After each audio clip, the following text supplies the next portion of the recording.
Kaumārua ngā whare āwhina I te hunga taiohi ka whakatūwheratia puta noa I te motu hei te paunga o tēnei tau. No te rānei I tai atu ai tā mātou karere a Mikey Sherman ki Māngere o tira ki te whakatūwheratanga o tētahi o aua whare. Kia ora. Kia ora.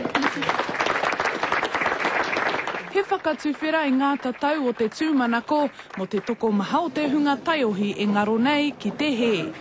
They are pretty troubled and pretty challenged, some of them, but they want to. I believe all young people have got that real ambition to do something else, and then if someone actually steps up and loves and cares for them enough, they will. He whare āwhina kei te rohe o Māngere, te kaumātahi ngā kaimahi, toko rima ngā taiohi kei ngā tau te kaumārua ki te kaumāwhetu ka noho ki konei. Tēnō nui ngā tamariki Māori e taka ana I te he. Kāre rātou e pirangi ki te nō ki te taho I o rātou whānau. Engari, e te tiro ana e whāwha ana pēr ki te tahi wāhi e pai ana mō rātou.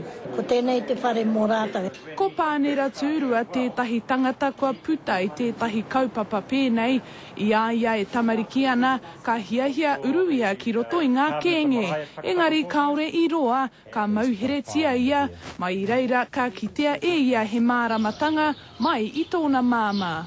When she was in the visiting room at the police station in Napier, she looked at me like I was a ghost and she looked like she wanted to disown me, but I said I'm sorry and she said I still love you.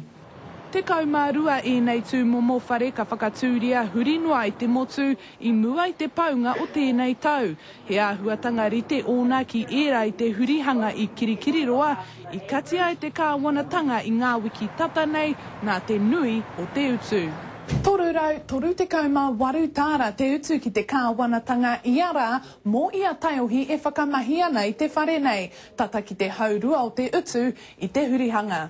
This is far more efficient and effective service. It is really based on what we know works, and the old hurihanga can be a part of that and certainly be providing the same sort of service to those young people, perhaps just looking a bit differently. Mā te wā tātou ka kite I ngā hua o ngā whare mana ki taiohi nei. Mikey Sherman, Te Karere.